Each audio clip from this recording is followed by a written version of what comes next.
Hi guys, this is my DIY eyeshadow palette and I'm going to show you how to make this. It is very similar to the Z palette but slimmer because it stacks better for me in my carrier case. I also made it with a built-in protector sheet so that it helps to prevent major fallout or dusting from eyeshadows. This is what it looks like when it's fully stocked with eyeshadows, and you can see the dusting already on the sheet. And the eyeshadows are there. For me, I think it helps to protect the eyeshadows better and the colors don't bleed into one another, etc. Here's a stack of them that I've already made. And these are the ones I did before, where you use the CD case to create a palette with magnetic paper, etc. Didn't quite work for me because they would break. So the palettes that I've made are pretty much the same size as a CD case, although you can customize it to what you want, but I prefer them this small. Like I said, it fits in my carrier case better, fits on my vanity better, and things like that. Now there are a few things you're gonna need. I already have them on hand, so I didn't have to buy them. But if you need to, you can pretty much get them at any craft store, department store, stationery, and so on.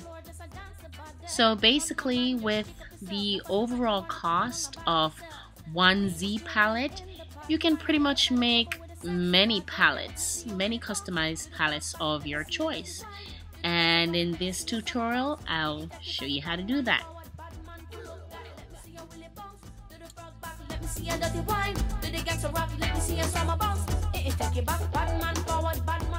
Right, I'm going to start by using my stencil knife and ruler to cut the cardboard to the width of the palette, the size of the palette I want. In this case, I'm using the CD case. And then I'm going to make other cuts and make sure I have 3 equal parts of the cardboard. That is going to represent the front of the palette, the middle, and the back of the palette. Make sure the edges are nice and neat too.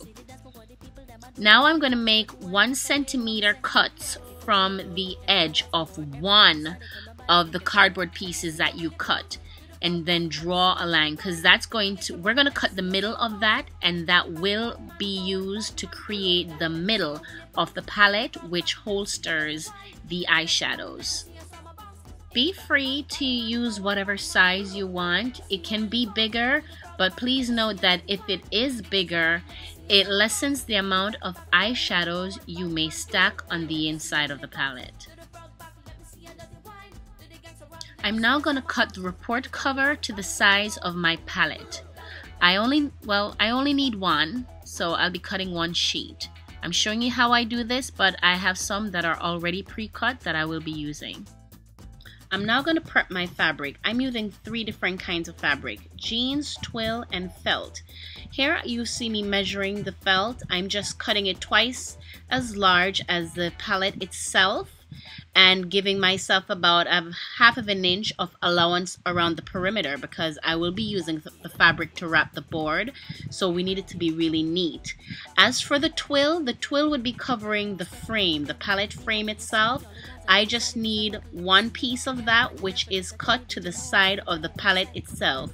You see me here cutting the inside of the middle and leaving just a little bit of allowance to use the fabric glue so that I can wrap the actual frame itself and make it really nice and neat.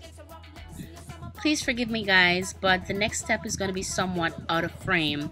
But what I'll basically be doing is inserting the protective shield using the Repot cover. How I do that, I take the frame and the cover itself, punch a hole in it using my Eyelet Puncher, insert the eyelet, use a puncher to create a seal with both them, and it's done. So that way it can swivel from side to side as you saw in the intro of the video.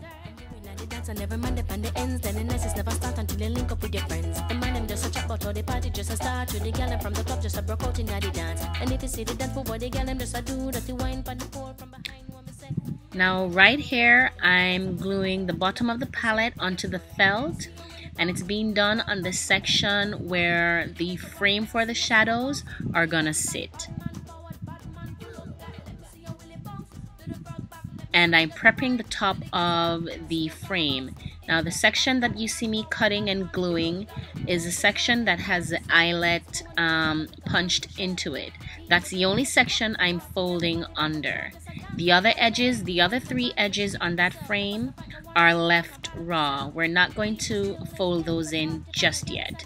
So I'm cutting the edge onto the felt really neat, and you see it sticking out right there, and that's where we're going to insert the frame. And you see me taking the pieces off. As you can see, as I fold it over, that's where the other edges that were left raw, they're going to be wrapped over to close that that area right there, so you don't see any raw edges.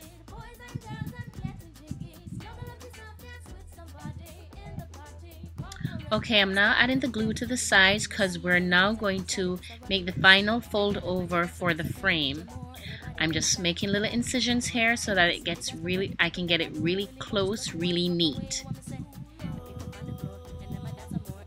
And then the final 3 edges of the outside of the frame, that will be covering the 3 edges of the bottom section of the palette.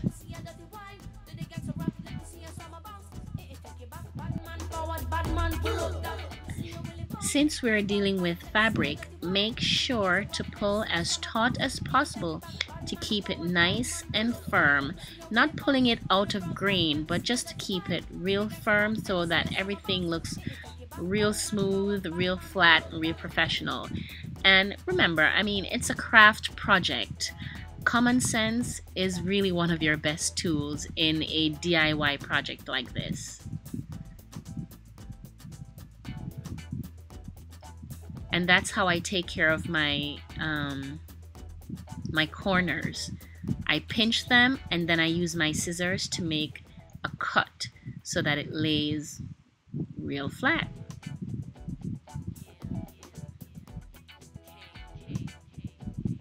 As you can see, that had completed the inside of the palette. Now we're going to deal with the cover on the outside. This is where I use the jeans. I'm gluing it onto the jeans, and as you can see, the fabric has been cut larger than the actual size of the palette itself. That gives me enough allowance to wrap it on the inside. Now that's the top of the frame.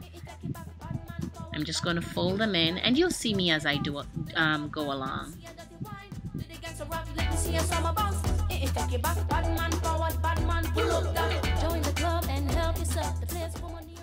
There I go, pinching the corners again, and then I snip them off. That gives me a perfect V each time around the corners.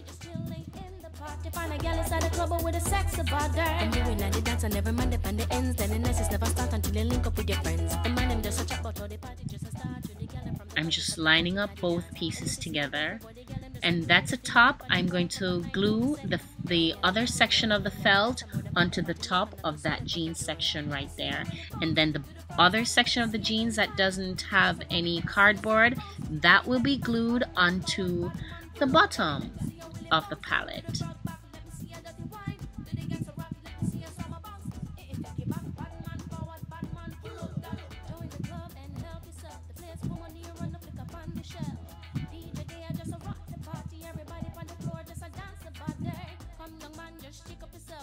Now here I'm cutting off all the excess from the top that we have just glued together.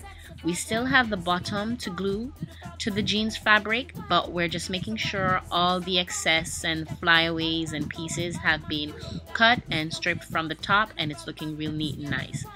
And I'm making prep to do the spine of the palette and also to glue the rest of the fabric, the rest of the jeans, onto the bottom of the palette.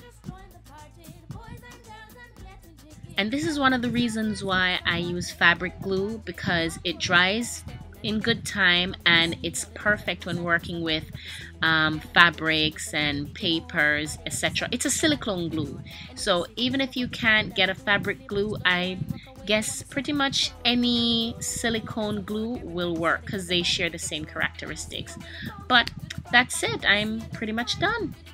And there you have your new palette. I'm just cutting off excess, cutting off the threads. If you want, since it's jeans, you can ravel it out to have that very grunge look, but I'm not doing that for this time. I'm keeping it real neat, real nice.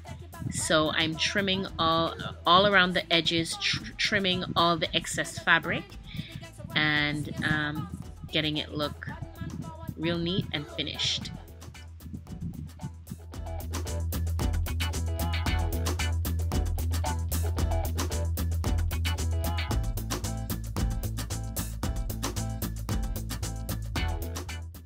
Alright guys, here's the finished product. There it is, your very own DIY eyeshadow palette, or Z palette if you will. What I have done with mine is I've included crystals, rhinestone crystals, on the outside of the palette with colors that coincide with the eyeshadows that are actually inside the palette. So if it's a green eyeshadow, I have green crystals on the outside, blue crystals, and so forth. And remember, you can customize it to, what you want. Put your name on it. You can paint on them, whatever rocks your boat. But I'm just showing you how I did mine. And you can use the idea to make different size palettes of your own. But this is it. And thank you so much for watching. Please rate, comment, and subscribe. If you have any questions, just put them down in the comment bar below. And see you again soon. Thank you so much for watching. Bye! Come young man, just shake up yourself. No fuss, no fight, no wanna tumble on the